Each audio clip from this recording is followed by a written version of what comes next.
Hola y bienvenidos a esta nueva exploración de fuentes. Hoy nos metemos con un texto muy reciente, que ya está dando que hablar. Es la exhortación apostólica Dilexi Te.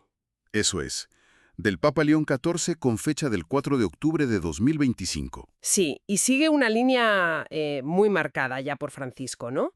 Poniendo el foco en algo que es central en la fe cristiana, la relación con los pobres. Exactamente. Tenemos aquí el documento. El título, Te he amado. Impactante, ¿eh? Viene del Apocalipsis y se dirigía a una comunidad que se sentía débil, pequeña. Mm, Nuestra idea hoy es entender por qué, según este texto, el amor, la cercanía a los más necesitados, no es como un extra, ¿sabes? Sino el corazón mismo del mensaje cristiano. el núcleo duro. Eso. Vamos a ver, ¿de dónde viene esto en la Biblia? ¿Cómo ha sonado en la historia de la Iglesia?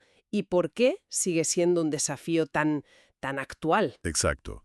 Y yo creo que el punto de partida es fundamental. No estamos hablando solo de solidaridad o de, hacer buenas obras. No es solo filantropía. Para nada. La exhortación insiste mucho en que encontrarse con quien vive en la pobreza, con quien parece no tener poder, es una forma, digamos, privilegiada de encontrarse con Cristo. Mm, León XIV conecta directamente el amor que brota del corazón de Cristo, una devoción muy clásica, con esta llamada urgente a acercarnos a los que sufren. Lo presenta, como un camino irrenunciable para quien quiera seguir a Jesús. sí que arranca fuerte, sí, con esa frase del Apocalipsis, te ha amado, y la aplica a una comunidad frágil. Y enseguida la relaciona con la famosa escena del juicio final de Mateo 25. La de a mí me lo hicisteis. Esa misma, cuando habla de ayudar al hambriento, al sediento. O sea, que quiere dejar claro desde el principio que esto va más allá de la simple caridad, ¿verdad? Totalmente. Lo sitúa en otro nivel, en el plano de la revelación, de cómo Dios se da a conocer. Ajá. Dice que el contacto con el pobre es un lugar teológico, o sea, una fuente para conocer a Dios. Pone un ejemplo muy bonito, el gesto de la mujer que unge a Jesús poco antes de la pasión. En Betania, ¿no? Sí, en Mateo 26. Es un acto de puro afecto, de cariño hacia alguien que está sufriendo, que va a sufrir. Y Jesús lo valora muchísimo. Claro. Pues ese gesto, dice el texto, ya prefigura esa unión inseparable entre amar a Dios y amar al prójimo que lo necesita. Jesús dice, a los pobres los tendréis siempre. Pero ojo, también dice, yo estaré con vosotros siempre. Es verdad. Los pobres son, de alguna manera, una presencia continua de Cristo entre nosotros. Listo. El corazón de Dios que se inclina hacia los más pequeños. Ujú. O sea, que mirar a los pobres, atenderlos, es mirar algo esencial de quién es Dios para los cristianos. Precisamente. Y para que no quede en el aire, la exhortación se mete de lleno en la Biblia para fundamentarlo. Sí, he visto que dedica una parte importante a rastrear esto en las Escrituras. Empieza fuerte con el Antiguo Testamento, ¿no? Claro, con ese Dios que escucha el clamor del pueblo esclavo en Egipto, en el Éxodo, o la caña que meten los profetas contra la injusticia social. Correcto. Se apoya en esa idea teológica que, aunque se formuló así, con ese nombre, más claramente en Latinoamérica, ya es parte del sentir de toda la Iglesia, la opción preferencial por los pobres. Que a veces se entiende mal, ¿eh? Sí, a veces se entiende como si Dios quisiera solo a los pobres, y el texto aclara, no es exclusividad. Significa que Dios tiene una compasión especial por nuestra fragilidad, por la debilidad humana. Mm. Y al anunciar su reino, pues se fija de modo particular en los que la sociedad deja de lado, los oprimidos. Podríamos decir, así entre nosotros, que Dios tiene una debilidad por los débiles. Me gusta esa forma de decirlo. Y claro, Jesús sería la encarnación total de esto. El texto lo llama el Mesías pobre. Tal cual. Recuerda que nace pobre, vive sin seguridades materiales, eso de no tiene dónde reclinar la cabeza, su familia presenta la ofrenda de los pobres en el templo, toda su vida es un signo. Exacto. Su pobreza no es una anécdota, es parte de su misión. Y lo dice bien claro en las bienaventuranzas de Lucas. Felices vosotros los pobres, porque el reino de Dios os pertenece. Que es distinto a las de Mateo. Sí, Lucas es más directo, más social, digamos. Y además Jesús rompe con esa idea tan metida entonces, y a veces también ahora, de que la pobreza o la enfermedad son un castigo de Dios. La parábola del rico Epulón y Lázaro. Esa misma, en Lucas 16. El rico banqueteando y el pobre Lázaro a la puerta ignorado. La exhortación argumenta que creer en este Cristo pobre implica sí o sí preocuparse por los más abandonados. No es opcional. Y claro, refuerza la conexión inseparable entre amar a Dios y amar al prójimo, que ya está en San Juan, en Marcos. El doble mandamiento. Exacto. Y la prueba del algodón de ese amor, insiste el texto, es la acción concreta. Vuelve otra vez a Mateo 25, al juicio final, y lo llama, de forma muy gráfica, un protocolo sobre el cual seremos juzgados. Ahí es nada. Tela. Y no se corta, ¿eh? Cita pasajes muy duros. Por ejemplo, de la Carta de Santiago. Santiago es tremendo a veces. Sí, sí. Arremete contra una fe que se queda en palabras, que no se traduce en obras, y contra los ricos que acumulan y encima retienen el salario justo a sus trabajadores. El mensaje de la Biblia, si lo miras en conjunto, es meridianamente claro. La fe de verdad se tiene que notar en la misericordia activa hacia el que sufre. Vale, entendido el fundamento bíblico. Pero luego, el Papa León XIV, recordando esa frase de Francisco de cómo quisiera una iglesia pobre y para los pobres, dedica un buen trozo a mostrar que esto no es una moda, No, no. que no es una ocurrencia de ahora, sino que ha estado ahí siempre, ¿no?, en la historia de la iglesia. Así es. Intenta trazar esa continuidad, esos 2 milenios. Arranca con la primerísima comunidad cristiana, en Jerusalén. ¿Los Hechos de los Apóstoles? Eso es, cuando eligen a los diáconos para que se ocupen de las mesas, de atender a los más necesitados. Y a partir de ahí va recorriendo la historia. Sí, vi que el texto original daba muchísimos ejemplos, casi una lista interminable que podía ser un poco densa. ¿Cómo lo organiza aquí la exhortación para que no nos perdamos? ¿Cuáles son, digamos, los hilos conductores? Buena pregunta. Más que una lista, intenta agrupar los testimonios por, digamos, tipos de respuesta. Yo destacaría 3 grandes corrientes que ilustra el texto. A ver. Primero, lo que podríamos llamar el cuidado directo y la compasión ante el sufrimiento inmediato. Aquí mete desde figuras antiguas como San Lorenzo en Roma, que dijo aquello de que los pobres eran el tesoro de la Iglesia. Mítico. Sí. Hasta fundadores de órdenes hospitalarias como San Juan de Dios o San Camilo de Lelis, que buscaban un afecto maternal, dice el texto, al cuidar al enfermo. Y subraya mucho y me parece justo el papel de tantas y tantas congregaciones de mujeres dedicadas al cuidado, a menudo en silencio. Tocar la carne sufriente de Cristo. Entiendo. La atención a lo básico. La enfermedad, el hambre, el abandono. Eso es. Luego, un segundo hilo sería el testimonio profético y la vida compartida. Aquí el ejemplo claro son las órdenes mendicantes, franciscanos, dominicos, clarisas. San Francisco, claro. El icono por excelencia. Ahí la idea no era solo ayudar a los pobres desde fuera, sino hacerse pobre con ellos, vivir como ellos como forma radical de seguir el Evangelio y, de paso, cuestionar las prioridades del mundo. Santa Clara, por ejemplo, que luchó toda su vida por mantener lo que ella llamaba el privilegio de la pobreza para sus monjas. O sea, una forma de vida que ya es en sí misma una denuncia y una propuesta alternativa. Justo. Y un tercer hilo que se ve claro es el compromiso por la promoción humana y la liberación. Aquí menciona, por ejemplo, a pioneros de la educación popular gratuita, como San José de Calasanz o Don Bosco. ¿Para sacar a los chavales de la calle y de la exclusión? Exacto, a través de la formación. También recuerda las órdenes que nacieron en la Edad Media para liberar a cautivos, los trinitarios, los mercedarios. Un carisma que hoy, dice el texto, se tiene que aplicar a las nuevas esclavitudes, la trata de personas, por ejemplo. Y conecta con figuras más recientes como Santa Teresa de Calcuta, al lado de los moribundos, o Santa Dulce de los pobres en Brasil. Gente que buscó devolver la dignidad a los últimos, a los más descartados. Vale, entonces, cuidado directo, vida compartida como testimonio y promoción o liberación. Así se entiende mejor esa riqueza histórica sin perderse en una lista de nombres. Creo que sí. Y ojo, que añade un elemento importante al final de esta parte histórica, el reconocimiento de los movimientos populares. Interesante. Sí, insisten que no se trata solo de lo que la Iglesia como institución o los santos hacen por los pobres. Se trata también de reconocer, escuchar y apoyar la fuerza organizada de los propios pobres que luchan por su dignidad, por tierra, techo y trabajo. Pide una Iglesia que sepa caminar con ellos, no solo para ellos. Y eso ya nos lleva a la reflexión más actual, ¿no? Porque el documento no se queda en la historia. Aborda cómo la Iglesia ha pensado sobre esto de forma más sistemática, sobre todo en el último siglo y medio.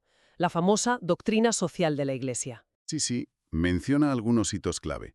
Desde la Rerum Novarum de León XIII a finales del XIX, que fue la primera gran encíclica sobre la cuestión obrera. La revolución industrial.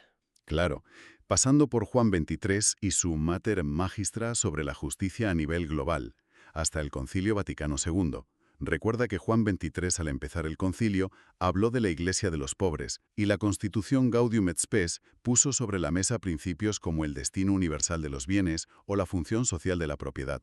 Ideas potentes, que los bienes son para todos y que tener propiedad privada implica responsabilidades sociales. Exacto. Y sigue con los papas posteriores.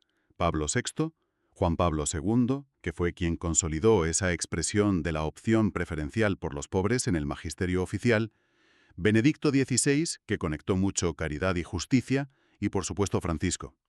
Y reconoce también la gran aportación de los obispos latinoamericanos en conferencias como Medellín, Puebla, Aparecida. Y aquí, al mirar la situación actual, el texto pone el foco en dos conceptos que considera cruciales y que, recogen mucho del pensamiento reciente. El primero es el de las estructuras de pecado. Suena fuerte eso. ¿Qué quiere decir exactamente? Lo es. La idea de fondo es que la pobreza muchas veces no es solo mala suerte o culpa individual. A menudo es el resultado de cómo está montado el sistema, sistemas económicos, políticos, sociales, que son injustos en sí mismos. Ah, vale. El texto usa expresiones duras, que ya usaba Francisco, como dictadura de una economía sin rostro que mata. Denuncia la desigualdad brutal, la especulación financiera que pasa del bien común, la cultura del descarte. Que considera a la gente como sobrante. Eso es. Y critica también la alienación social, esa especie de anestesia colectiva que hace que veamos normal el sufrimiento de otros. La conclusión es clara. No basta con ayudar caso por caso, que también, sino que hay que ir a las causas, a las estructuras que generan pobreza. Entiendo. Mirar el bosque, no solo el árbol. Analizar los mecanismos. Y el segundo concepto clave. El segundo es la idea de los pobres como sujetos. Esto es muy, muy importante. Sujetos. Sí. Significa dejar de ver a las personas en situación de pobreza solo como objetos de nuestra ayuda, como receptores pasivos. Son personas con su historia, su cultura, su fe, sus capacidades. Son protagonistas de su propio desarrollo. Mm. El documento de Aparecida ya insistía mucho en esto, y esta exhortación lo recoge con fuerza. Habla incluso de una misteriosa sabiduría que tienen los pobres, una perspectiva distinta sobre la vida, sobre Dios, que la Iglesia y la sociedad en general necesitamos escuchar. Eso sí que me parece un giro interesante respecto a la visión más tradicional de la caridad, ¿no? La idea de que no solo tenemos que dar, sino que también podemos y debemos recibir y aprender de ellos. Totalmente. Cambia la dinámica por completo. La opción por los pobres, entonces, no es solo asistencialismo ni paternalismo.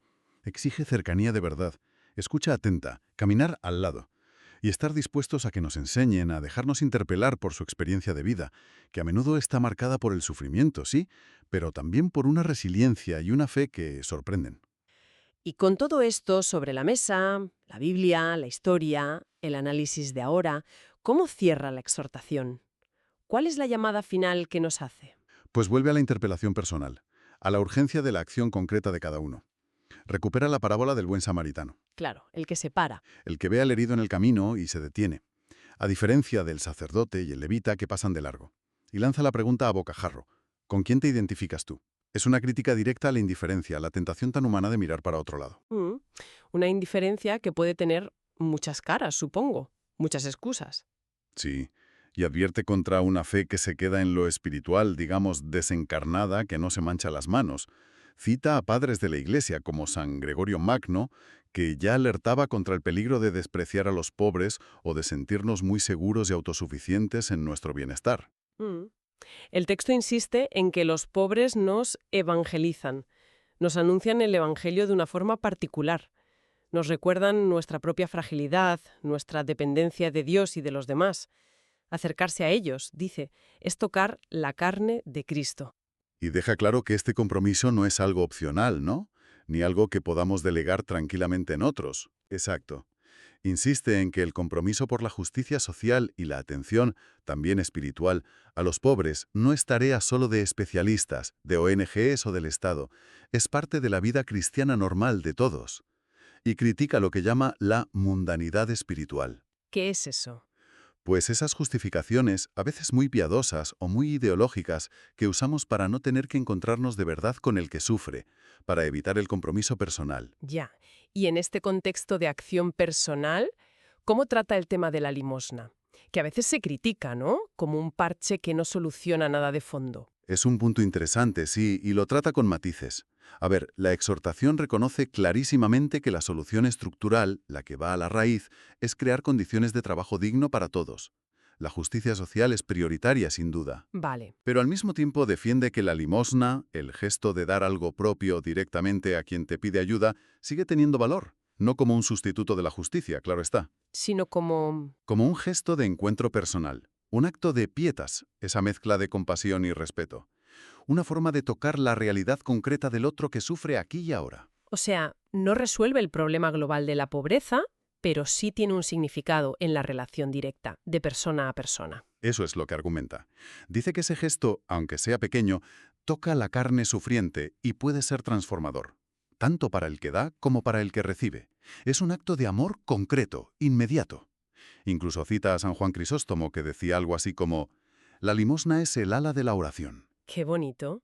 Sugiere que conecta nuestra relación con Dios y con el prójimo. Exacto. Entonces, para ir cerrando, ¿cuál dirías que es la visión final, el mensaje último que nos deja Dil-Éxite?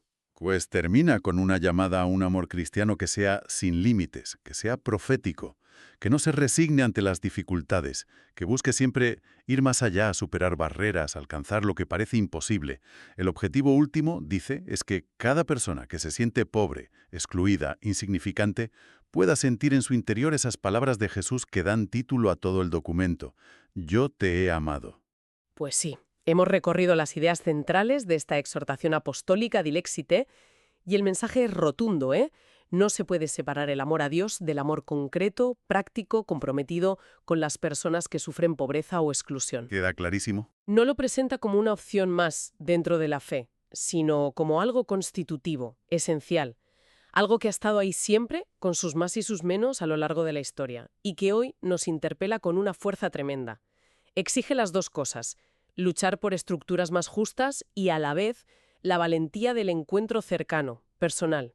Y yo me quedo mucho con esa idea que comentábamos antes, la de los pobres no solo como receptores de ayuda, sino como sujetos, como portadores de una misteriosa sabiduría, capaces incluso de evangelizarnos. Sí, Ese punto me parece de lo más desafiante y, bueno, potencialmente transformador que deja el texto resonando. Nos obliga a cuestionar nuestras propias seguridades, nuestras perspectivas. totalmente de acuerdo. Y quizá ahí nos queda una pregunta para darle una vuelta, ¿no? Si nos tomamos en serio esa idea de que las personas que viven en los márgenes tienen una sabiduría particular, que nos pueden enseñar algo esencial sobre la vida y sobre la fe, ¿cómo cambiaría nuestra forma de acercarnos a ellas? Mm. ¿Qué pasaría si el primer impulso no fuera solo ayudar, solucionar, sino escuchar, aprender, dejarnos interpelar por su experiencia? ¿Qué clase de transformación personal y social podría surgir de ahí? Una pregunta abierta. Ahí queda eso. Pues muchas gracias por este análisis tan interesante. Y a todos los que nos escuchan, gracias por acompañarnos. Hasta la próxima.